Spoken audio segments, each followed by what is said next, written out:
Bonjour à tous, c'est Vassia sur Canlerens Radio. Aujourd'hui, j'ai le plaisir de vous présenter une nouvelle émission qui s'intitule Portrait IMO.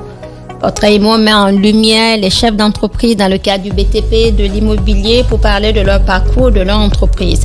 J'ai le plaisir de recevoir aujourd'hui David Balt qui va nous parler de lui. Bonjour David. Bonjour Vassia. Merci pour l'invitation. Et merci à toi. David, est-ce que vous pouvez vous présenter et nous parler un peu de vous? Oui, bien sûr. Donc, alors je suis David Ball. Je suis originaire du nord de la France. J'avais commencé mon premier métier avec mes parents, qui était marbrier funéraire. Je l'explique parce qu'après, ça a un lien après avec ce que je fais aujourd'hui, quelque part. Oui. Et après, j'ai une formation. Je suis plutôt autodidacte. Et j'ai appris le métier de l'assurance très jeune. Et à 23 ans, j'avais un cabinet d'assurance Swiss Life. J'étais agent général Swiss Life à Valenciennes. Voilà, j'ai fait ça pendant 6 ans. Et puis après, j'ai eu envie de partir au soleil. Du coup, me voilà ici dans le sud. Et j'ai eu le temps de chercher une nouvelle branche. Voilà, je suis parti dans les plans de travail. J'ai créé ma société pour faire des plans de travail en dur. Donc, j'ai travaillé pour des marbreries italiennes, où j'ai démarché tous les cuisinistes pour leur proposer nos services. Et c'est comme ça que j'ai commencé mon activité. Et j'ai été amené après à créer mon entreprise, parce que j'avais envie de faire les choses comme j'avais envie. Et donc voilà. Et ça tombe bien. Alors, qu'est-ce qui vous a inspiré à devenir entrepreneur? La liberté. Je dis toujours la liberté, même si on n'est pas libre à 100%, comme on disait. Mais oui, la liberté et puis le plaisir de faire les choses comme on l'entend. Voilà, c'est vraiment le moteur principal. C'est cette liberté de faire les choses comme on l'entend.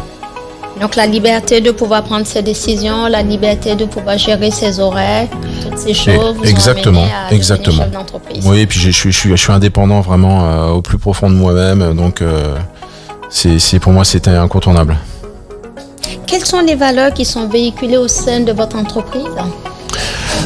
Alors les valeurs, on va dire l'honnêteté. Je pense qu'aujourd'hui avec les clients, il faut être transparent. Moi, je dis toujours, je me plie en quatre pour les clients et je suis hyper transparent. Je fais pas de vente, je vends pas, j'accompagne mon client dans son projet et ça le met en confiance. Et généralement, ils vont pas voir ailleurs. Quand j'ai un client qui passe la porte chez moi, il a pas envie d'aller voir ailleurs parce je suis à fond dans le conseil, il va avoir toutes les informations qu'il lui faut et je m'arrange pour avoir le prix qui convient aussi. Et en général, on fait affaire et ça se passe très bien. Donc, votre accompagnement permet la fidélité de vos clients. Exactement. Voilà, et toujours dire la vérité, c'est super important. Ça, c'est tout à fait vrai. Quels sont les principaux facteurs de réussite selon vous? Les facteurs de réussite dans le cadre de votre entreprise. Dans le cadre de mon entreprise, par exemple. Ce que j'évoquais à l'instant, la transparence, l'honnêteté, la persévérance. Voilà, il faut une motivation à toute épreuve quand on est chef d'entreprise. Aujourd'hui, tout le monde le sait, on est assommé par les charges, etc. On a beaucoup de problèmes avec les employés aussi. Et tout le monde le dit, ça devient un gros problème. Donc c'est un combat, c'est un combat tous les jours. Il faut vraiment être motivé. Mais je le suis. Je suis ultra motivé. Voilà, de toute façon. Voilà. C'est super. David, quels sont les conseils que vous pouvez donner aux gens qui veulent arriver dans l'entrepreneuriat? Alors, quels conseils je pourrais donner? Il peut y en avoir beaucoup, mais bon, pour faire simple, la motivation, c'est vraiment très très important. Il faut être très très motivé et il faut vraiment se fixer un but et aller jusqu'au bout, quoi. Pas faire les choses à moitié. Il faut se structurer avant de démarrer une entreprise. Ça se prépare. Il faut faire un bilan, un projet, un prévisionnel. Au minimum sur 2 ans, il faut savoir où on va.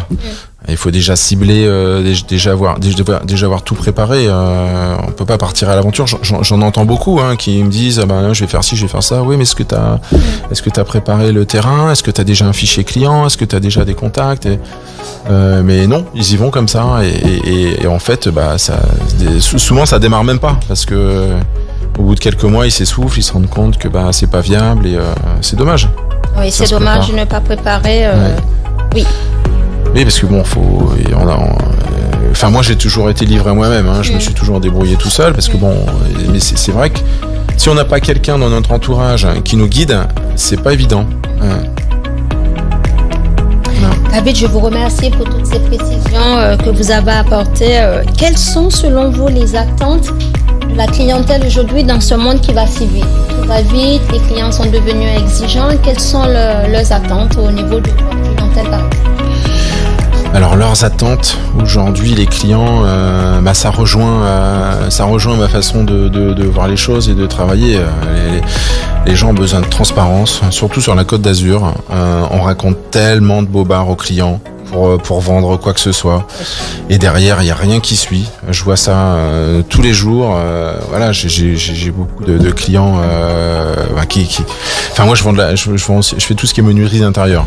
Tout à fait, oui. Donc, je fais les cuisines, les dressings, etc. Je suis spécialisé en plan de travail en marbre, en pierre, en granit, en quartz, en corian. Je travaille beaucoup pour les cuisinistes aussi. J'ai travaillé beaucoup pour les cuisinistes depuis 20 ans. Et je les fournis en plan de travail. Et c'est vrai que souvent, les clients se plaignent du service, quoi. On leur force la main, il y a beaucoup de mauvais échos, c'est dommage. Pas tout le temps, mais les 3/4 du temps, quand même, les clients sont pas contents, savent pas où aller, ils sont un peu perdus et donc ils sont contents de trouver des entreprises sérieuses comme la mienne ou d'autres qui sont dans le conseil et dans l'honnêteté, quoi. Voilà. Pas annoncer un délai qu'on peut pas tenir, par exemple. Ça commence déjà par là. Le client va lui dire votre cuisine vous l'avez dans 4 semaines et en fait elle arrive dans 8. Donc c'est pas possible. Je vois ça régulièrement. Voilà, c'est un peu ça. Eh bien c'est super. David, comment gérez-vous l'équilibre entre une vie personnelle et une vie pro? Oh là là là là, alors là on n'aura pas assez de temps pour en discuter. Ça c'est compliqué. En plus moi je suis séparé avec la maman depuis 3 ans, donc j'ai un petit bout à m'occuper qui a 9 ans aujourd'hui, donc je l'ai à mi-temps. Et mais bon, on trouve toujours. J'ai pris une nounou pour aller le chercher à l'école parce que je peux pas finir trop tôt non plus. Donc moi je finis assez tard en général. Je finis mes journées à 20h minimum. Donc voilà. Donc voilà. Non, on y arrive. On s'organise. Qu'est-ce qu'on peut vous souhaiter de plus aujourd'hui, David? C'est une bonne question. Je l'ai pas préparée celle-là. Qu'est-ce qu'on peut me souhaiter? Des clients sympas. Voilà, des clients sympas. J'en ai pas mal, mais si je peux en avoir encore plus, qui sont dans le même état d'esprit que le mien, et là ça rend mon métier encore plus agréable. C'est sûr. Voilà. C'est sûr. Je vous remercie, David, pour ce temps passé ensemble, pour la manière dont vous nous avez présenté votre parcours, votre professionnalisme et les attentes de vos clients. Un très grand merci à vous. Merci à toi, Wassia. C'est très gentil. Merci beaucoup. Je vous souhaite une excellente journée. À très bientôt sur Cannes les Reims Radio. Merci.